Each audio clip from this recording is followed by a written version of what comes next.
Hello mga kasari, ayan, share ko lang sa inyo, may naghahanap bala ng pellet gun.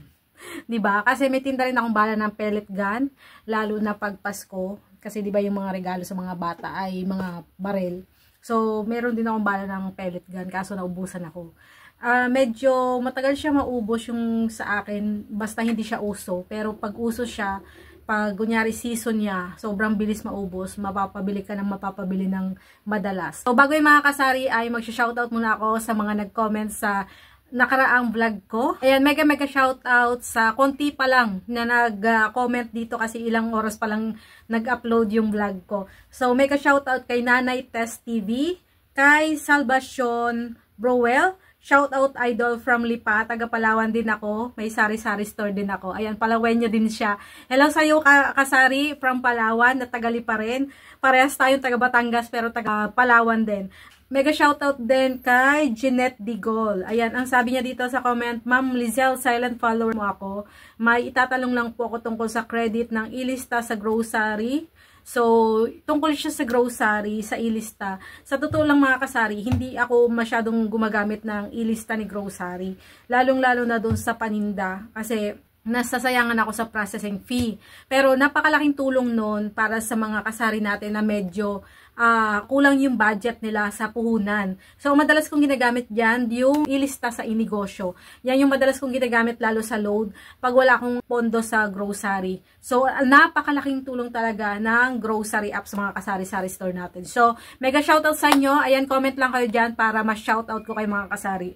Ayan, for today's video ay i-share ko sa inyo yung mga napamili ko. Katulad ng sabi ko sa inyo, pag ang tindahan nyo ay ginawa yung one-stop shop or lahat ng paninda na gusto or kailangan ng customer, halos lahat ng tanungin nila ay nandyan na sa tindahan mo, siguradong babalik-balikan ka nila. O ako kasi, hindi ako nangihinayang na mag-add ng mga produktong ganon. Kilala na ako dito na sari-sari store na halos kompleto na. Ayan, nag-a-add ako kahit pa isa-isa, basta lang may maibenta. At min-make sure ko, paminsan yung mga ina-add ko, kung hindi man siya mabili, at least hindi siya nasisira o kaya nagagamit ko siya. So, share ko lang to sa inyo. Isasama ko na rin kayo sa pag-unbox nito. So, ito, ni-request to. Nag-share ako sa inyo nitong fab ko na ito ng personal collection. Ngayon, din-display ko siya sa estante ko. Syempre, pag bagong produkto, i-display nyo sa harapan para makita ng mga customer nyo. Para alam ng customer nyo kung ano yung mga available na items na meron kayo na hindi nila ina-expect.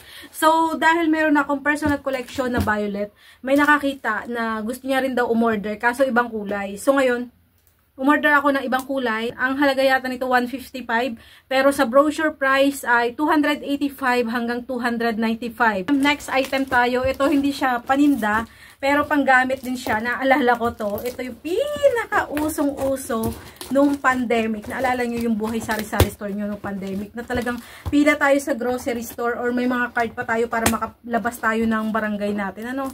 Tapos limit ang pagpunta sa barangay. Sobrang hirap ng sari-sari store owner dati nung pandemic.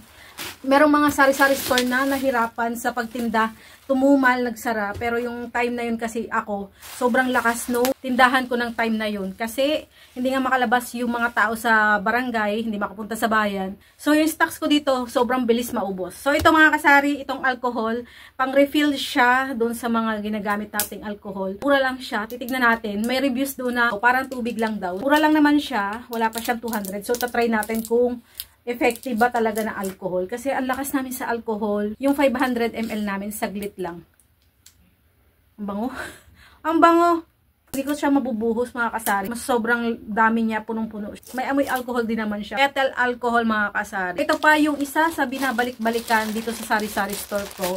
Ito madalis ko sinishare sa inyo noon pa sa mga haul ko na lagi akong may binibiling ganitong paninda.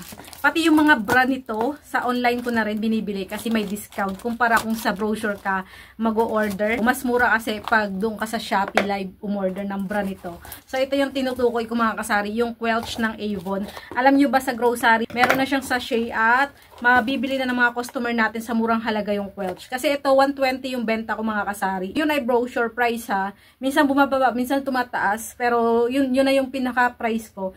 Ayan, pero sa Shopee sobrang mura lang. So umorder ako nung 6. Ayan, Quelch. Ito yung pinaka mabenta sa akin, yung glutathione mga kasari.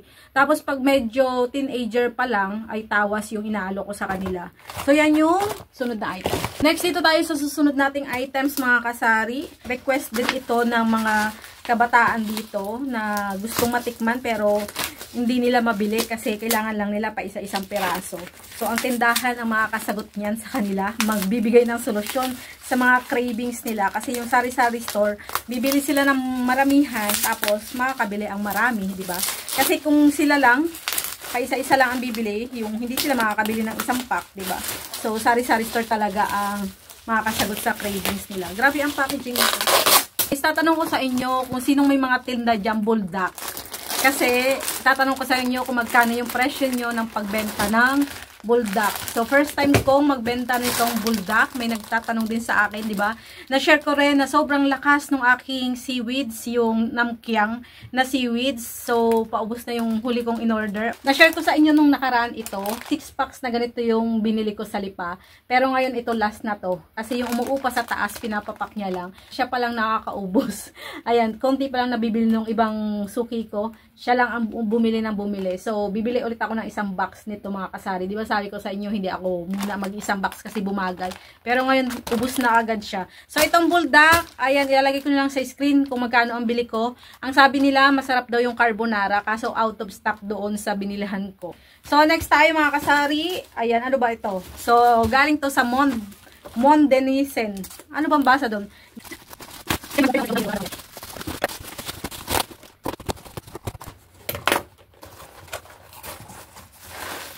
So, yan siya mga kasari. Ay! Oh my God! Ito, wala nga pala akong order sa Nissen. Ito nga pala yung palit doon sa inireklamo ko na pansit canton na walang powder. So, ito yung palit niya mga kasari. Nireklamo ko, nag-message kasi ako sa Lucky Me na walang seasoning yung aking Lucky Me. So, yan yung palit nila. 3 pack ng kasalo mga kasari. Kaya nagtataka ako. Next naman mga kasari, ito ay ano lang, panggamit ko lang. Hindi ito panindahan, pero share ko na rin sa inyo. Ito yung ginagawa kong asukal. Hindi ako gumagamit ng asukal na wash or yung white or yung nabibili natin sa sari-sari store. Ito yung ginagamit ko, Equal Gold na stick. So, 100 pieces. Matagal-tagal na rin namin ito mauubos. Matamis na siya. Konting-konti lang siya, pero sobrang tamis na siya. Tapos, ito naman, for personal use din ito mga kasari. Kasi nitong huli, dati naman di ako gumagamit nito. Kaso sabi nila habang tumatanda ka raw, lagi ka raw maglagay nito kasi yung sinag ng araw lalong nakakatanda. Wait lang. So yan, may bumili. Nakikita ako nagyayaw-yaw dito. Ayan, sabi nila habang tumatanda ka raw, lalong kailangan mo to kasi ang sinag ng araw ay nakakatanda lalo. So bumili ako ng sunscreen ng Adorn. So, try ito. Kasi yung huli kong ginagamit na hickory ay nagka-issue. May ingredients or may ano daw yun. Basta. So, nag-switch ako dito. First time ko gagamit nito. Try natin kung okay ba siya. So, nakaselyo pa siya guys. So, yan. Yung mga sari-sari store, pag namimili tayo, kasi hindi natin may iwasan pag lumilipat-lipat tayo sa mga grocery store na binibila natin, di ba? Kasi hindi naman laging sa isang grocery store mabibili agad natin yung mga kailangan nating stocks, di ba? So, umiikot-ikot tayo sa mga tindahan. Ganun kasi ako lang ba?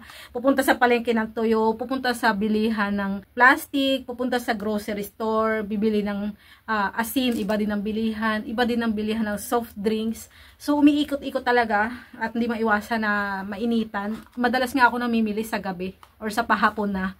Kaso, minsan, yung tindahan ng soft drinks ay maaga magsara. So, pag may bibili na akong soft drinks, inaagahan ko. Pero pag wala, pag alam kong open pa yung palengke ng bilihan ng tuyo, ng itlog, sa pahapon ako, pag wala na masyadong araw, lalo na yung time na lalabas yung anak ko, na nag-aaral doon sa bayan. So, para isang biyahe na lang kasi hatid sundo yun. Grade 8 na, hatid sundo pa rin. So, hindi pa siya marunong bumiyahe. So, yan, Adorn. So, hanggang yan lang mga kasari. Maraming salamat sa pagsama sa aking video na ito. Bye-bye. Happy Sunday.